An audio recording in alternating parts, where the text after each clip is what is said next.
Star hero Vijay Deverakonda hit ఫ్లాప్లతో సంబంధం లేకుండా వరుస ప్రాజెక్టులు సైన్ చేస్తూ ఫుల్ స్వింగ్ లో ఉన్నారు. ఇప్పటికే రాహుల్ సాంకృత్యన్, రవికిరణ్ కోలా కలయికలో 2 పెద్ద ప్రాజెక్టులు అనౌన్స్ చేసిన విజయ్ తాజాగా మరో ప్రాజెక్ట్ సైన్ చేసినట్లు తెలుస్తోంది.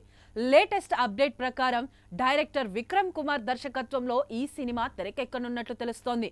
విక్రమ్ గతంలో అక్కినేని ఫ్యామిలీతో మనం లాంటి బ్లాక్ బస్టర్ సినిమా చేశారు.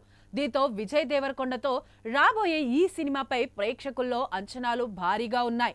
డైరెక్టర్ విక్రమ్ కుమార్ ఇటీవలే విజయ్ దేవరకొండను కలిసి కథను వినిపించగా విజయ్కి కథ బాగా నచ్చిందట.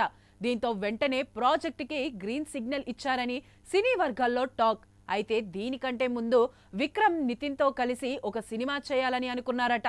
కానీ ఇంతలోనే విజయ్ నుంచి గ్రీన్ సిగ్నల్ రావడంతో ఈ సినిమా పట్టాలెక్కించేందుకు సిద్ధమైనట్లు తెలుస్తోంది.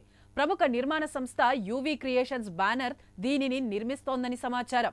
విజయ్ దేవరకొండ యూవీ క్రియేషన్స్ కాంబోలో వస్తున్న 2వ సినిమా ఇది. గతంలో విజయ్ హీరోగా నటించిన టాక్సీవాలా చిత్రాన్ని కూడా యూవీ క్రియేషన్స్ బ్యానర్ పై నిర్మించారు. ఎప్పుడైనా ఎక్కడైనా మీ చేతిలోనే వార్తా ప్రపంచం. మీ మొబైల్లో, మీ కంప్యూటర్లో, మీ టీవీలో. సాక్షి టీవీ డిజిటల్ ప్రసారాల కోసం లాగిన్ అవ్వండి www.youtube.com/sakshi tv. సబ్స్క్రైబ్ సాక్షి టీవీ యూట్యూబ్ ఛానల్.